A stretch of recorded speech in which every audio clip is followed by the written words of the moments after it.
Hi everyone, welcome if you're new, welcome back if you're not. In today's video, I'll be telling you about my experience with the Ioniq 6. I rented this car during my trip to Jeju. I'm not a car person, so this is not an in-depth review, and these are just my honest opinions and thoughts after using it for a while. My hope is that you might find this video helpful to hear from just an average person. In terms of the design, I really like the styling and the look of the vehicle. At first I didn't really care for the back end of it, but over time it kind of grew on me. Whenever I travel, trunk space is usually a huge important factor for me, and this one has a pretty deep trunk and it was easily able to carry both of our luggages, which are large, and also a backpack, two backpacks.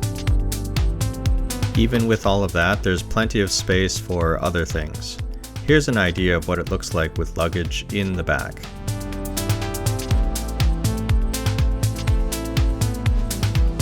Here's a look at what the car looks like as you enter from the driver's side.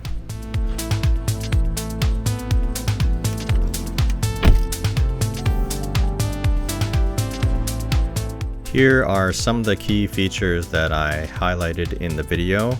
The most important thing for me happened to be the USB charger for my phone, and right in the center there is a cubby hole and you can put things in there, but also it has a USB charger, which is really nice because the cord actually can go out while the top is closed. So there's like a little gap for the cord to go through. So this was really nice, and I wish every vehicle had this.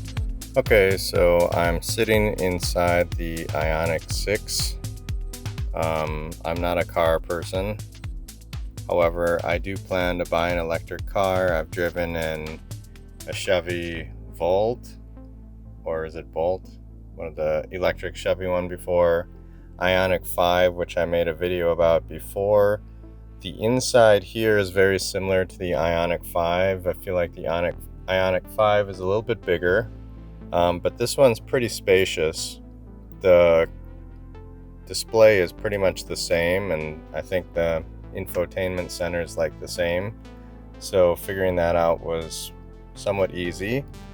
I was able to drive the car without any problem, but I wasn't sure what all the different buttons did right off the bat.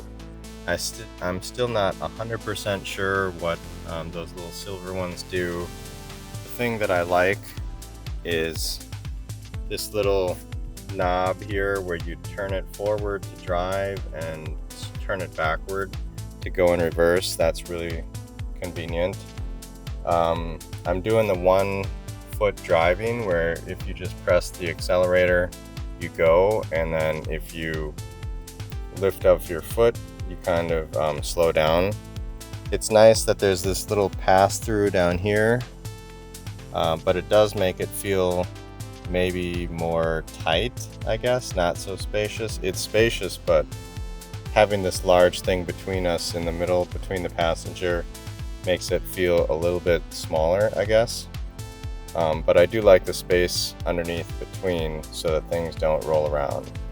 There's a USB, the air conditioner is super cold. In the back seat right behind me there are 2 USB Type-C ports, which is nice, and then there's that as well. They have their little Ioniq logo, I guess, not logo, theme throughout the car. I'm not really sure what these are for. I kind of don't really like that part. It doesn't seem like it serves any purpose.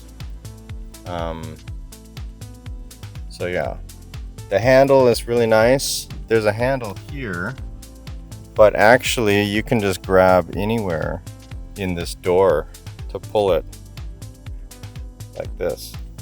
So when you want to close the car, you just pull anywhere. But of course the handle's here.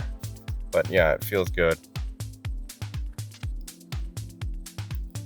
Driving wise, it drove pretty much similar to the Ioniq 5.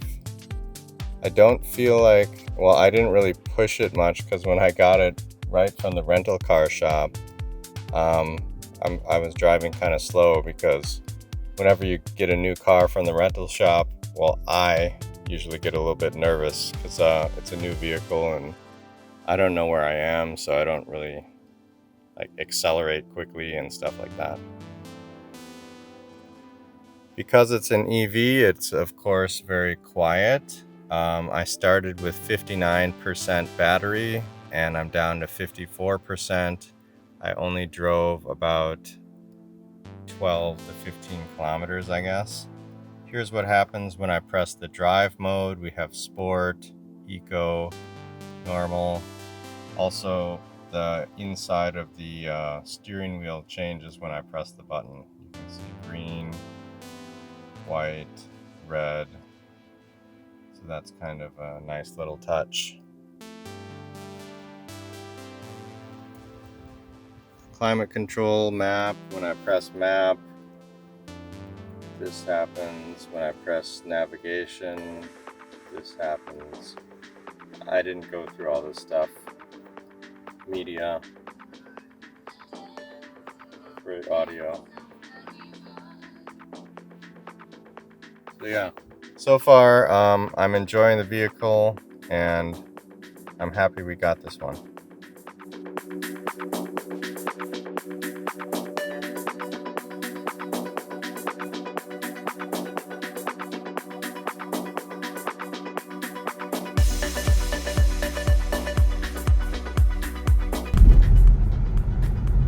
So I've driven this for a bit now, and I figured out what these silver switches do at the top.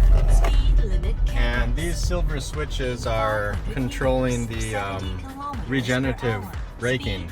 So if you press the left one, when you lift up on the accelerator, it slows down like a brake, only it recharges your battery. And it feels like you're pressing the brake for one pedal driving. And if you press the right one, it makes it a bit softer so that when you lift up the accelerator, it's not so harsh of a braking brake feeling. I love this car. It's very quiet. It's been raining on and off, some really heavy rain for a bit, and it handled it nicely. The thing is, when I drive, when I first turn on the car, sometimes I feel like I don't know if the car is even on, but it is. So that's one thing that I have to get used to because it's so silent, I don't even know that the car is turned on. But yeah, if I wasn't such a Tesla fan, I would probably consider getting one of these. But my next car will be a Tesla of some sort. I hope the Cybertruck. We recharged our battery twice. We really didn't need to do it twice, but we did it twice because we needed to return it with the exact same charge that we got it with. And there are charging places almost everywhere in Jeju, so you shouldn't have any problem charging if you rent a car in Jeju. Overall, after we returned the car, we really enjoyed using this one, and I highly recommend it for anyone who's looking for a nice electric vehicle. Like I said, I plan to buy a Tesla in the future. However, if I wasn't, this would definitely be high up on the list because it's a very nice vehicle. Please let me know what you think in the comments, and if you have any questions, then let me know and I'll do my best to answer them for you. Thank you so much for watching, have a great day, and see you in the next video. Bye!